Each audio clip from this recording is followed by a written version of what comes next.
દિલ્હીમાં યોજાયેલ ભવ્ય સન્માન સમારોહમાં દમણ નગરપાલિકાને સ્વચ્છ શહેર 2025 હેઠળ એવોર્ડથી સન્માનિત કરવામાં આવી. દમણ નગરપાલિકાને સ્વચ્છ ભારત મિશન હેઠળ સ્વચ્છતા અભિયાન અને જાહેર જાગૃતિ સુધારવા માટેના સતત પ્રયત્ન બદલ દમણ નગરપાલિકાને સ્વચ્છ શહેર એવોર્ડ 2025થી સન્માનિત કરવામાં આવી હતી. દમણ નગરપાલિકાના પ્રમુખ અસ્પી દમણિયા દ્વારા નગરપાલિકાના councillor, Daman collector, Daman municipal કાઉન્સિલના ચીફ ઓફિસર અને દમણ મ્યુનિસિપલ કાઉન્સિલના પ્રમુખ દ્વારા એવોર્ડ મળ્યો હતો. સંઘ પ્રદેશ દમણ મ્યુનિસિપલના પ્રમુખ દ્વારા દમણ પ્રશાસક પ્રફુલભાઈ પટેલના માર્ગદર્શન હેઠળ કામગીરી થઈ હતી. સ્વચ્છતા જાળવી રાખવા કચરાની વ્યવસ્થાપન પદ્ધતિઓ અપનાવવા માટે મ્યુનિસિપલ અધિકારીઓ, સ્વચ્છતા કામદારો અને દમણના નાગરિકોના સામૂહિક પ્રયત્ન પ્રતિબિંબિત કરે છે, જે સંદર્ભે સફાઈ કર્મચારીઓને અને સ્ટાફને મોમેન્ટો આપી પ્રોત્સાહિત કર્યા હતા.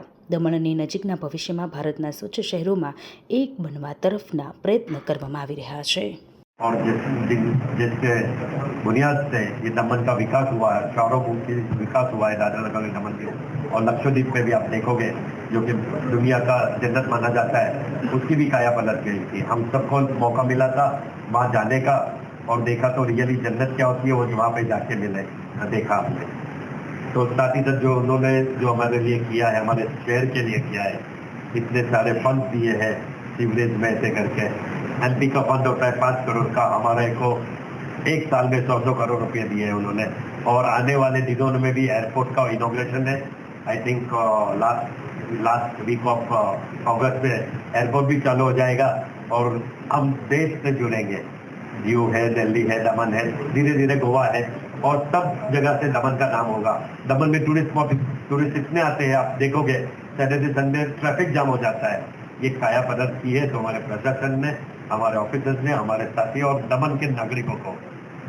અને ઇતિહાસમાં દાદરનગર હવેલી દમણ દીવના ઇતિહાસમાં પહેલો કંઈ સ્વચ્છતાનો એવોર્ડ મળ્યો હોય તો એ આપણી દમણ નગરપાલિકાને મળ્યો છે. અને મોસ્ટ પ્રોમિસિંગ શહેર એ અમારા મિનિસ્ટરિયલ મનોહરલાલજીએ અમે લોકોને આપ્યું હતું. અને પ્રેસિડેન્ટ મુમુરજી બી શામિલ હતા ફંક્શનમાં. અને ઇટ વોઝ અ ઓનર. મેં ચીફ ઓફિસર અને કલેક્ટર એ ઓનર લેવા ગયા હતા અને એ ઓનર અમને મળ્યો. બેસ્ટ સ્વચ્છતા શહેરનો દમણમાં અંડર ધ કેટેગરી ઓફ 50,000 જેની પોપ્યુલેશન એને મળ્યો છે. આ જે એવોર્ડ છે એ મારા કર્મચારી, સફાઈ કર્મચારી જે રાત દિવસ મહેનત કરીને સફાઈ રાખીને એમને માટે હું ડેડિકેટ કરું છું. ખાસ કરીને મારા સુપરવાઇઝર્સ, મારા સ્ટાફ, મારા સાથી કાઉન્સિલર્સ અને સૌથી વધારે આ એવોર્ડ મેં ડેડિકેટ કરું છું અમારી પીપલ ઓફ દમણ, જે સિવિલાઇઝેશનથી જે સારી રીતથી દમણને આટલી વિકાસ કાર્ય કીધા. ક્રાઇટેરિયા બધું જ જોઈ, સફાઈ જોઈ, ઇન્ફ્રાસ્ટ્રક્ચર જોઈ, સિવરેજ જોઈ, તમારું અવેરનેસ કેટલું છે પબ્લિકનું, અને એ બધું આવ્યું છે. એ મારા સફાઈ કર્મચારીઓએ મહેનત કીધેલી, તેને માટે મારો સ્ટાફ, મારો ચીફ ઓફિસર, માય કાઉન્સિલર્સ, સાથી કાઉન્સિલર્સ જે બહુ પ્રોમ્પ્ટ હતા. થોડું બી કંઈ પ્રોબ્લેમ આવે તો મને શિકન કરે અને અમે ઇમિડિયેટલી એના પર એક્શન લઈએ. મીડિયા કર્મચારી અને ગ્રુપ્સ, એજ્યુકેટેડ ગ્રુપ્સ બી હતા, એમાં બી અવેરનેસ આવતું હતું અને વી વર ડુઈંગ ધીસ. સાથે સાથ મેં કહેવા માગું છું કે અમારો ચીફ ઓફિસર, એમને ધન્યવાદ કરું છું.